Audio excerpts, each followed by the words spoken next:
NiP were able to win IEM Oakland, which makes their third big title in 2016, and amazingly, only the fourth $250,000 or more tournament win in the history of NiP in CSGO, because obviously their most dominant eras were 2012 and 2013, when there weren't 250k tournaments until the very end of 2013.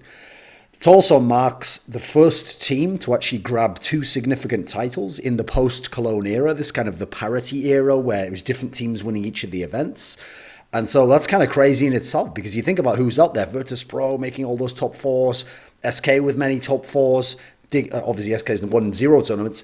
Dignitas has won a big tournament, had some big top fours. Navi's had some top fours and won a big tournament. But actually, it's NiP, the Ninjas, who grabbed the second title, admittedly with a slightly different lineup, because the first one of this era obviously was Makalele, and now they've done it with Pitt.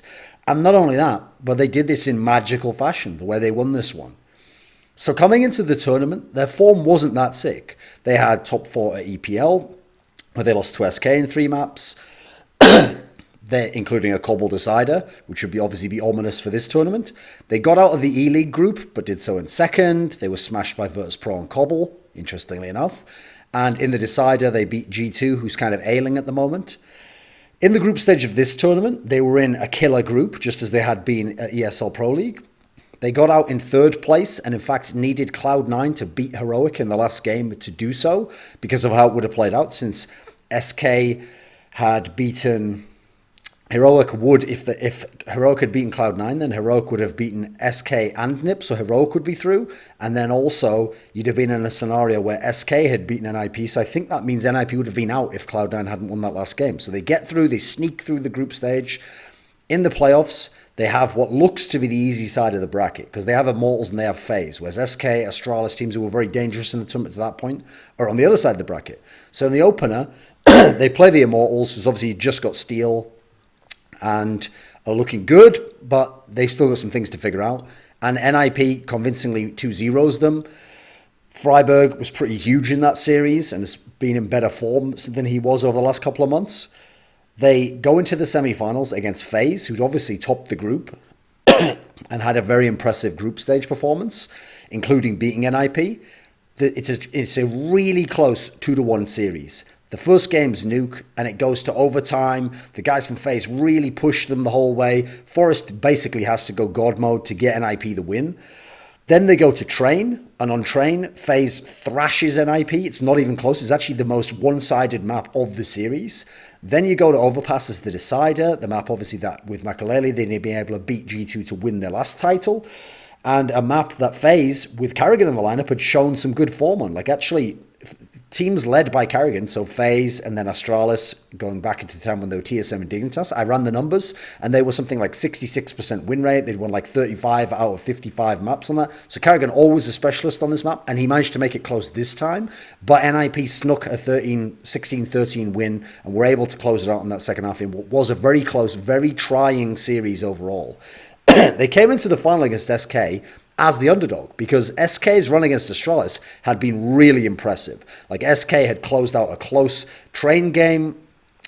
They'd been able to win on the second map outright.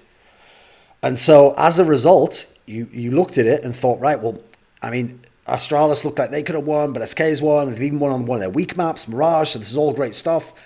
Then SK pulls this pick ban move, which they had already mirrored, they'd already hinted at in the Astralis series, which is they'd banned Nuke against Astralis instead of Cash, and Astralis had chosen not to pick Cash.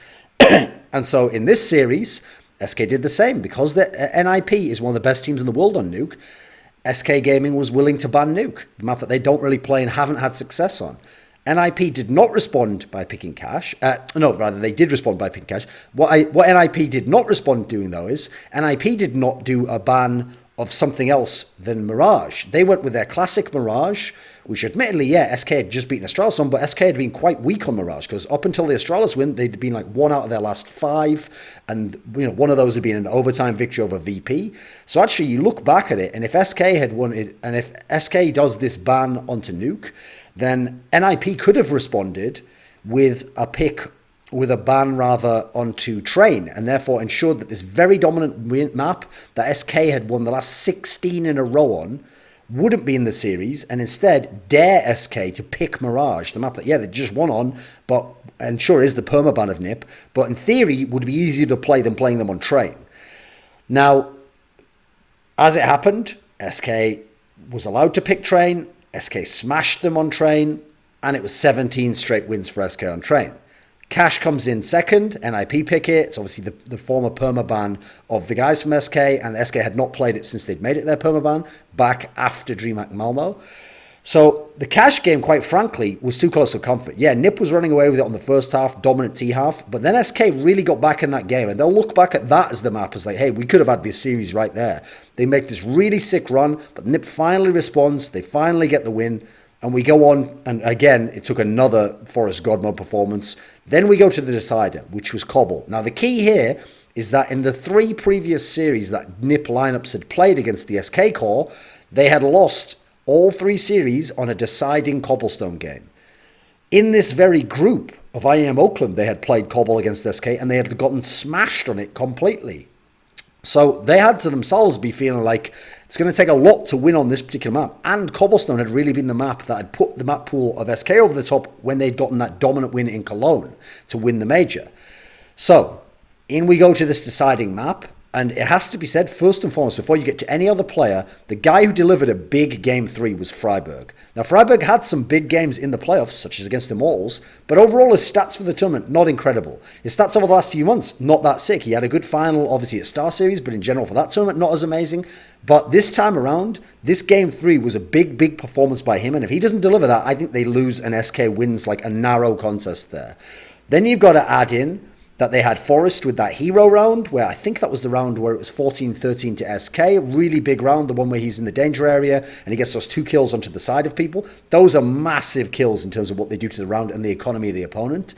So they managed to win 16-14 on Cobble, incredible fashion. And obviously this not only was a magical way to win, but it recalls some classic NiP magic moments. So first and foremost, remember, modern day Cobblestone, the rework, is a T-sided map, especially when you've got a very good terrorist team like SK Gaming. Admittedly not as good as they used to be, but a good team. You're not supposed to win the CT half on that game. So the fact that they were able to do it in this fashion, really impressive stuff. And also, obviously, same rework was the one that they were able to win in similar fashion against Na'Vi. As I remember, I think that was from the CT side as well, in magical fashion. Whereas the other classic NiP magic moments we remember on this map, obviously the 2 that came at ESL1 Cologne 2014, where they won against Cloud9 16-14, and then they won 16-14 against LDLC, both third maps, both from the CT side. But that was back when that was a more CT-sided map, when there was changes to the, well, it wasn't changed, it was changed after. It was a different B site, and there was literally a broken wall, and so it was a lot more easy to exploit, and there wasn't the same area connecting the middle part to A. So, incredible fashion to win. I mean, how can you not enjoy watching NiP when they win like this? It's some of the most exciting play you'll ever make. People making hero plays. People making big dick plays. Just fantastic shit. Now, I have to say, I was really torn on the MVP for this tournament. Because for NiP, it seems clear to me that Forest was the MVP. Because they had 2 huge games. The Nuke game against FaZe and the Cash game against SK, that if Forest doesn't go God mode, they probably don't win these, and as a result, they might actually just lose series outright 2-0 and not even be in the final. Now, with that said, coldzera statistically was utterly bonkers in this tournament. Like, statistically, this was better than some of the performances he had in majors. Utterly insane shit, and just game-to-game amazing shit. So this was just one where, because of the nature of how impactful some of the Forest plays were, I mean, I'm still torn now. I give it to Forest, but part of me still wants to give it to Cold, even though he lost. I mean, he could have played the exact same way. His team could have absolutely won the tournament, and he would be the MVP and would be going one of the great MVP performances of all time. So I have to say, this is one that really tried me in my criteria and how I think of the game. Now, what does this mean for NiP? Well, first of all, they are a better team with Pith. I mean, I made this point on counterpoints. When he was coming back in, sure, Makaleli's a more dynamic player. He's a playmaker. So not having Makaleli does put more pressure on Forest, on Get Right to make like hero plays, to make impact plays, to be the playmakers. But first and foremost, Freiburg playing better certainly helped. But the key for me with Pitt is he's more stable. Like, he's a guy where statistically, he's probably just going to cap out at like a 0 on the differential. But he's going to play very stable. He's going to play his spots. He's going to get the kills that he should get. He's not going to get insane kills. He's not going to do a lot of highlights. But as a result, it's going to be big. And I saw that in this series, people won't have noticed it because statistically he wasn't amazing. But in the playoffs, Go and look at the NiP playoff wins, some of the big ones. And aside, basically, from that last map on Cobble, you'll always find Pith there. He's sneaking his way up the scoreboard. He's currently being just enough, currently being enough to fill the gap. And sometimes when someone like Get Right isn't performing, and as a result, he's helping bolster what is then won. He puts the stage up that someone like Forrest goes on, performs the insane shit, and we remember Forrest and give him the MVP. So a sneakily good performance by Pitt, and very good to see him back in the lineup and able to contribute to another win with NiP. Obviously, he was part of two of their wins, the Malmo one and this one now. It was a magical win in terms of how they did it. Even so, the nature of how magical it was and how incredible and some of the crazy plays it took makes it hard to see them getting the number one spot, even though they're the first to get these two titles in this parity era. It's hard to see that they're going to get the world number one spot in the next few months, or that they're going to win the next major, or they're going to win E-League. It's still hard to pick them for these things. They're still an underdog in many senses against a number of opponents, but fantastic performance all the same. Has to be added that obviously at this tournament, one thing that made this tournament quite crucially different, the two tournaments that can't really be classified in the same way as some of the others are ESL Pro League and IEM Oakland, because both tournaments lacked Virtus Pro. And for my money, at the moment, you need to be beating Virtus Pro if you want to really stake your claim to being the best in the world and really show that you're more consistent, you're a better team, and you got a better peak, and you can beat them on their map pool. Because I still think, when all's said and done, give it a few more months, they can be the best team in the world still. I also think Dignitas is obviously very key. They weren't here, and they're a team that are going to be very hard to beat. So they're ones where, sure, NiP won't beat who was in front of them in this tournament, but it is notable that those two teams weren't here.